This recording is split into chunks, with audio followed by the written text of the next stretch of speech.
विद्यार्थ्याला शांत बसून त्याला अभ्यास करता यावा यासाठी मला वाटतं गेल्या 5-6 वर्ष ते एक लायब्ररी चालवत आहेत. तेव्हा संपूर्ण त्याचं अभिनंदन करतो.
बऱ्याच वेळा काय असतं की चांगल्या गोष्टी जरा करण्याची हे कमी असते आपल्याकडे. आपल्या गावाकडं ग्रामपंचायत असते, ग्रामपंचायत राजकारणावर जास्त भर असतो. तसं विधायक कामामध्ये सदा इंटरेस्ट कोण घेत नाही. वाचनालय असेल म्हणजे एक छोटं काम आहे, परंतु बरेचसे असे विद्यार्थी असतात की त्यांना घरी अभ्यासाला वातावरण नसतंय. घरी गेलं की त्यांना घरात बसलं की ते घरी काय ते घरचे काय ते काम लावून टाकतात. असेल नसेल त्याला तसं विद्यार्थ्याला शांत बसून त्याला अभ्यास करता यावा यासाठी मला वाटतं गेल्या 5-6 वर्ष ते एक लायब्ररी चालवत आहेत. तर मला वाटतं संपूर्ण त्याचं अभिनंदन करतो. आणि आता आजकाल 10वी आणि 12वीचं जे विद्यार्थी आहेत त्यांना आम्हाला काय आमच्या सगळ्यांना तुम्हाला 95% मार्क पडतात. मी सगळे नशीबवान आहे की तुम्ही सगळे 90च्या खाली तुम्हाला वाटतं पण ऐकतच नाही. 90% वरच असतात सगळे. आमच्या काळात तर एवढे मार्क पडायचे नाही. परंतु आता 10वी नंतर फारसं नसतं, परंतु 12वी नंतर आपल्या बहुसंख्य विद्यार्थ्यांना आपल्याला ठरवावं लागतं की आपल्याला काय व्हायचंय. तर मला वाटतं की आपल्याकडं ग्रामीण भागामध्ये थोडीशी अवेअरनेस नसते. तर विद्यार्थ्यांचं सगळ्यात महत्वाचं म्हणजे आपल्याला स्वतःला आपण तयार केलं पाहिजे की मला आवड कशामध्ये आहे ना. विशेषतः 12वी नंतर आपल्याला डिसिजन घ्यावं लागतं. म्हणजे कुठल्या प्रोफेशनल क्षेत्रामध्ये जायचं आहे, इंजिनिअरिंग जायचं आहे, मेडिकल जायचं आहे, CA आहे, कॉमर्स साईडला पण खूप चांगल्या संधी असतात, आर्ट साईडला पण वेगवेगळ्या संधी असतात, MBA असते. त्यानंतर तुम्हाला आर्मीमध्ये जायचं असते तर 12वी नंतर सुद्धा किंवा ग्रॅज्युएशन केल्यानंतर सुद्धा संधी असते. बऱ्याचशा विद्यार्थ्यांना कोणाला म्हणजे किंवा आपलं जसं ही तामलवाडी आहे, ही तामलवाडी हे आपल्या जिल्ह्यामध्ये असलेलं एक्सेप्शन आहे की आपल्या अख्ख्या जिल्ह्यामध्ये कुठंच इंडस्ट्री नाहीये. काही कारणामुळे असं ना राम रेड्डी साहेबांसारखे काहीतरी मोठे उद्योजक असतात त्या गावाला इथे आले, त्यांच्यामुळे मग एवढी मोठा अख्खा जो सेटअप तो क्रिएट होतो. म्हणजे एखादा मोठा उद्योजक जर एका ठिकाणी आला तर त्याच्या आसपास अजून 100 छोटे छोटे उद्योजक तयार होतात. आणि त्याच्यामुळं म्हणजे आता तुम्हाला ज्या गावात राहता येतं ना त्या कळत नाही फायदा त्याचा. भूम परांड्यावाल्यांवर विचारा. भूम परांड्यावाला इथनं जगायला पुण्यालाच जायला लागते है ना. म्हणजे बऱ्याच वेळा कसं असतं की आपल्या घरामध्ये आपल्याकडे जमीन असते काय असते, परंतु ती त्यातनं येणारा इन्कम आपल्याला म्हणजे घराला सगळ्यांचं आपलं खर्च भागेल वगैरे एवढा होत नसतो. तुम्हाला कमीत कमी तुमच्याकडे चॉईस आहे. तुमच्या गावामध्ये जे आपल्याला पुण्या मुंबईत जाऊन राहते तुमच्या घरी राहून कमीत कमी खर्चामध्ये तुम्ही इथं नोकरी त्यांना मिळवू शकतो. आणि तुमचं स्किल जर चांगलं केलं असेल, त्यात कसं आहे तुम्ही जर तुमच्याकडे काही स्किल नसेल तर तुम्हाला ते क्लास 4ची सॅलरी भेटणार आहे. लेबर इथल्या भाषेत काय असेल लेबर शब्द असेल ना, कामगार. तुम्ही ते थोडंसं काय त्यात अजून स्किल आलं, त्याच्या वरच्या लेवलचं काय आलं तर तुम्हाला तुमच्या स्किलनुसार तुम्हाला तुमचं काय इथले जे काय तुम्हाला काय मानधन मिळणार ते मिळणार आहे. मला खरंच वाटतं की या गावामध्ये अतिशय जवळजवळ आपल्याला 500-600 एकरचा मला वाटतं टोटल क्षेत्र आहे सर्व. जवळजवळ एकूण किती इंडस्ट्री आहेत युनिट? 27 आहेत ना. तर मग अतिशय चांगलं म्हणजे मला वाटतं की, आणि आता तुम्हाला बऱ्याच कदाचित माहित नसेल, पण आता तुम्हालाच नाही आम्हाला सुद्धा यूज होतो. तुमचे सगळे रेड्डी साहेब आणि बाकीचे जे युनिट आहे तुमचं, ते आम्हाला जिल्ह्यातले बऱ्याच वेळा कसं असतं की बऱ्याचशा छोट्या मोठ्या गोष्टी असतात त्या आमच्या शासकीय खर्चामध्ये आम्हाला बसवता येत नाहीत. बऱ्याच वेळा मोठ्या प्रमाणावर हे CSRच्या माध्यमातून आम्हाला सुद्धा याचा फायदा होतो. पण आणि सगळ्यात महत्वाचं काय असं म्हणजे आपल्या आता इथून आपला बाहेर लांब कशाला जायचं, आपल्या इथे कसं असतं की आपण एखादा उद्योजक आपल्या गावात आला तर आपलं राज्य सरकार असेल, केंद्र सरकार असेल, ते काय करते, त्यांना सगळ्यांना सूट देतं. GST माफ, इन्कम टॅक्स माफ आहे ना. म्हणजे आणि आपल्याकडे काय करतायत लोक, ते लोकांना एखादा इन्व्हेस्टर आला ह्याच्याकडून पैसे कसे काढता येतात आपल्याला, हे तुमच्या गावात नाही सगळीकडेच असतं. ठीक आहे. परंतु मला काय वाटतं की अल्टिमेटली कसं असतं की कोंबडी एकदम मारायची नसती, ते अंड घ्यायचं. कोंबडी मारलं काहीच मिळत नाही. ठीक आहे. माझं काय झालं पाहिजे की अल्टिमेटली ते पण आपल्यासारख्या माणसं आहेत, जरी त्यांना पैसे कमवायचे असतील, परंतु अल्टिमेटली जर कितीही काय म्हणलं तर आपल्या इकॉनॉमी जे आपल्या भारताचं जे फ्युचर आहे ते प्रायव्हेट, म्हणजे सगळ्यांना जसं आपण म्हणतो की आपण सरकारी क्षेत्रामध्ये 2%, 3% नोकऱ्या फक्त सरकारी क्षेत्रामध्ये आहेत, 1 ते 2%. बाकी 99% लोकांना खाजगी क्षेत्रातच नोकरी लागणार आहे ना. त्यासाठी अल्टिमेटली जे उद्योजक आहेत, आणि मला विश्वास वाटतं की आपले तुमच्या इथे जे काम करणारे उद्योजक आहेत ते खूप सोशल माइंडेड आहेत. ते स्वतःहून तुमच्याकडे बऱ्याचशा गोष्टी करत असतात. कारण बाकीच्या ठिकाणी जे असतात, पुण्या मुंबई सारख्या ठिकाणी, ते त्यांना कोणाला काही घेणं नसते. मी माझे पैसे इन्व्हेस्ट करणार, त्यातनं माझे वसूल करणार. मला वाटतं की आपण म्हणजे उद्योजकांचं का म्हणतो, गांधीजी नेहमी म्हणायचे की आपण समाजाला काहीतरी देणं लागत असतं. तसं दोन्ही बाजूचा विषय आहे. तर मी पुन्हा एकदा आपल्या 10वी-12वीच्या विषयाकडे येतो. 12वीच्या विद्यार्थ्यांना माझी विनंती राहील की फक्त तुम्हाला आता 12वी नंतर आपण डिसाईड करत असतो, आणि 10वीतले म्हणजे विद्यार्थी आहेत की आपल्याला काय आवड आहे, म्हणजे आणि मेन म्हणजे कसं असतं की आता आजकाल सगळं जग इंटरनेटचं वगैरे आहे. तर तुम्हाला माहित पाहिजे, एक्झाम्पल मी माझं एक्झाम्पल देतो. आता मी जेव्हा 12वी झालो तर अशाच ग्रामीण भागामध्ये असल्या, म्हणजे छोटासा तालुक्याचं ठिकाण होतं माझं पुणे जिल्ह्यामध्ये. तर माझा मोठा भाऊ होता, तो डॉक्टर झाला, MBBS झाला.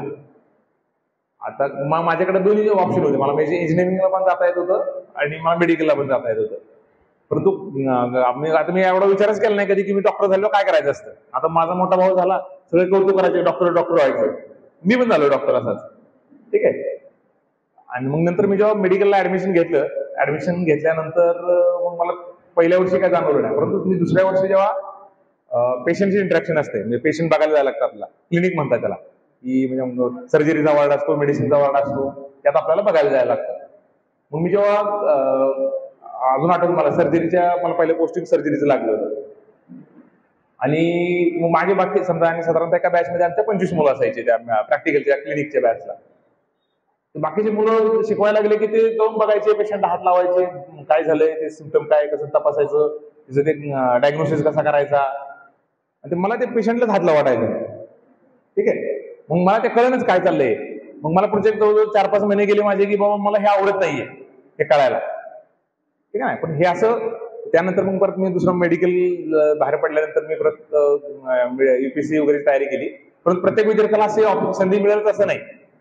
त्यामुळे सांगायचा उद्देश हा आहे की, आणि आजकाल म्हणजे इंटरनेटचा वापर करून तुम्ही करू शकता. म्हणजे अजून करा की तुम्ही एखाद्याने ठरवलं की मला CA व्हायचं आहे, तर CA व्हायचं म्हणजे काय, तो प्रोफेशनल लाईफ मध्ये ऍक्च्युली काय करतो, माझी लाईफस्टाईल कशी राहील. समजा अजून मी 5-10 वर्षानंतर जर मी इंजिनियर झालो, MBA केलं, किंवा माझा स्वतःचा एखादा तुम्ही कंपनी पण सुरू करू शकता, छोटी मोठी तुम्हाला काय वाटतं का बिझनेस सुरू करू शकता. तर माझे जीवन कसं शक्य आहे ना. आपण काय बघतो डॉक्टर आहे, लय पैसे कमावतात, आपण रात्रभर झोप भेटत नाही त्याला. माझा भाऊ डॉक्टर आहे, तो कधी पण उठला की रात्रीचे 1 वाजता माणसं उठवतात, पोराला पातळशी झाली. आता ते ठीक आहे, ते पालकाचा आवड आहे, परंतु आपल्याला माहित पाहिजे की आपली लाईफस्टाईल काय असू शकते, आपल्याला काय जबाबदारी असतील, आपल्याला फायदे काय होतील, त्याचबरोबर जबाबदारी काय असतील. तर फक्त म्हणजे आपण ज्या क्षेत्र तुम्ही निवडाल जे, आणि सगळ्यात मला आता काय झालंय ना, आता आपल्याकडे बऱ्यापैकी आता आपल्या कोण मित्र असेल, आपले नातेवाईक असतील, तर कोण कोण वेगवेगळ्या क्षेत्रामध्ये आहेत, त्यांना विचारायचं भाऊ काय असतं, त्याचे ऍडव्हान्टेजेस काय आहेत. समजा मी जर डॉक्टर झालो तर डॉक्टरचे फायदे काय आहेत आणि तोटे काय आहेत, है ना. एक्झाम्पल आता मेडिकल फील्डचं सांगतो. आता मेडिकल फील्डमध्ये सगळ्यात काय असतं की श्युरिटी असते की बाबा तू BMS डॉक्टर हो, कसं डॉक्टर तुला पैसे मिळणार नाही असं होत नाही कधी. मग तुला काय ना काय असं लाखभर रुपये महिन्याला मिळतील. अगदी BMS डॉक्टर जरी झाला तर वेगवेगळ्या माध्यमातून त्याला लाखभर रुपये मिळतील हे स्थैर्य असतं. परंतु त्याला डिसएडव्हान्टेज काय आहे की त्याला 10-12 वर्ष MBBS करायला लागतं, MD करायला लागतंय. परत त्यानंतर परत तुम्हाला गव्हर्नमेंटची सर्व्हिस असेल, परत इन्व्हेस्टमेंट मोठी असते, तुमचा टाइम जातो, वेळ जातो. आता इंजिनिअरिंग साईडचं कसं असतं की इंजिनिअरिंग साईडला जर तुम्ही गेला तर तुम्ही चांगल्या कॉलेजला वगैरे गेला तर ठीक आहे, परंतु जर ऍव्हरेज कॉलेजला गेला तर मग खूप अडचणीच आहे. तुम्हाला कुठल्या प्लेसमेंट भेटती नाही भेटती, मग आपल्याकडे जो इश्यू आहे तरुणांना जो रोजगार भेटत नाही म्हणतो, तर त्याचा पण इश्यू निर्माण होतो. आणि सगळ्यात महत्वाचं कसं असतं की आपण ज्या क्षेत्रात, ज्या कॉलेजमध्ये, जे कुठे जाल ना, तिथून पहिल्या टॉप मध्ये जर तुम्ही राहिला तर मग तुम्हाला म्हणजे शेवटी कसं असतं, तुम्ही आपण किती म्हणले इंजिनिअरला नोकरी नाही, परंतु इंजिनिअरला तुम्हाला असं थोडंच आहे की आपलं कॉम्प्युटर चालतंय, सॉफ्टवेअर चालतंय, रोज ऍप येतात, मोबाईल येतोय, गाड्या येत आहेत. ती रिक्वायरमेंट आहेच. आपल्या समाजाला जे काही नवीन तंत्रज्ञान लागतंय, नवीन मॅनेजमेंटच्या टॅक्टिक हे लागतायत, त्यासाठी काही ठराविक लोक लागणारच आहेत. तुम्ही जर खालच्या 100 मधल्या खालच्या 50 मध्ये जर असला की मग आपला व्हावं लागणार नाही. आपण ज्या फील्डमध्ये जाऊ, ते कुठलंही असेल, त्या फील्डमध्ये जाऊन त्याची एक्सपर्टाईज घेणं, त्याचं समजून घेणं, समजून घेऊन त्याचा त्या प्रोफेशनला किंवा एखादा बिझनेस असेल, बिझनेससाठी पण त्यामध्ये आपल्याला काय करणं अपेक्षित आहे ते आत्मसात करणं सगळ्यात महत्वाचं आहे. आणि आपल्या गावात मला वाटतं जर तुमच्याकडे समजा, आणि मला वाटतं तुमचे जे वाचनालय आहे, इतर पण कुठले जे विद्यार्थी असतील ज्यांना अभ्यासाला कुठं नसेल, तर सगळ्यांना पण मला वाटतं अलाव करून दिलं पाहिजे. म्हणजे 10वी 5वीचे कोण BSc असेल, है ना, तर त्याचा वापर करा. आणि बऱ्याच वेळा कसं असतं, आणि आपल्या घरी वातावरण नसतं जसं शेतकऱ्याच्या घरामध्ये बऱ्याच कसं असतं, त्याचं शेतीच्या पावसाळा आला की ते, आता एक्झाम्पल माझे चुलते होते, आता पावसाळा आला की आम्हाला सगळ्यांना ते खत भरायला न्यायचे, खत भरायचं गरडत ऊस काढायला न्यायचं. ते आपल्या शेतकऱ्यांना कसं असतं, त्याला वाटतं की तेवढाच एक रोजगारी कमी होईल, है ना. म्हणजे बऱ्याच पण काय होतं, आपण आपलं परत ज्वारी आली की ज्वारी, आता तिथं ज्वारी नसते आपल्याकडे, ज्वारी आली की ज्वारी उपटायला घेऊन जायची, है ना. तर मग असं काय होतं की परंतु आपल्या घरात आपल्याला मदत पण करायला पाहिजे. परंतु बऱ्याच वेळा कसं होतं की कदाचित आपल्याला जे अपेक्षित आहे, शिक्षण कशासाठी पाहिजे की शिक्षण होऊन नोकरी लागणार नाही, तुम्ही उद्योग करू शकता, बिझनेस करू शकता, तुम्ही आपण काय शास्त्रज्ञ होऊ शकता. म्हणजे तुम्हाला काय करायचं, फक्त अल्टिमेटली शिक्षणाचा उपयोग काय असतो की आपल्याला जगात काय चालतं, जगात काय काय वेगवेगळे नॉलेज आहे, तुम्ही जगात वेगवेगळे पैसे कमावण्याचे काय मार्ग आहेत ते समजणं, आणि त्याच्यानंतर आपण एक चांगलं जीवन जगणं. त्याला मार्ग 50 आहेत. फक्त आपण जर फक्त ते समजून घेतलं तर आपला सर्वांनाच फायदा होईल. पुन्हा एकदा ज्या सर्व शाळांमधील विद्यार्थी या ठिकाणी आलेले आहेत आणि ज्यांनी अतिशय चांगले मार्क मिळवले आहेत, त्या सर्व विद्यार्थ्यांचं मी अभिनंदन करतो. त्याचबरोबर जसं दाताजींनी सांगितलं की आपल्या शाळेतले 10वी 12वी पर्यंतचे शिक्षक असतात, ते बघ अजून त्यांच्या कॉन्टॅक्टमध्ये आहेत. जसं दयानंद कॉलेज त्यांनी सांगितलं, प्राचार्य वरती मोठ्या वर्गात गेल्यावर कोणच कोणाच्या कॉन्टॅक्टमध्ये नसते, है ना. तर हे मला वाटतं आपल्या शाळेतले जे विद्यार्थी आणि तुमचे मुख्याध्यापकाचं नातं असतंय ते आयुष्यभर ध्यानात राहते. अजून पण आम्ही आमच्या शाळेतले वगैरे असतो ना, त्या विद्यार्थी आम्ही शाळेचे गेट टुगेदर करत असतो, है ना. आमचे शिक्षक अजून येतात. तर मला वाटतं एक हायस्कूल पर्यंत जे टीचर असतात ना, त्यांचा विद्यार्थ्यांचा जेवढा इंटरॅक्शन होतो तेवढा प्रोफेशनल कोर्सेसला गेल्यानंतर होत नाही. मला वाटतं आपल्या विद्यार्थ्यांना घडवण्यामध्ये शिक्षकांचा आणि त्यांच्या पूर्ण मुख्याध्यापक असलेल्या सर्वांचा मोठा वाटा आहे. पुन्हा एकदा सर्व विद्यार्थी, शिक्षक, त्यांचे पालक यांचं मी अभिनंदन करतो. आणि या ठिकाणी मला आपल्याशी संवाद साधायला संधी दिली त्यासाठी सुद्धा आपला धन्यवाद व्यक्त करतो. जय हिंद.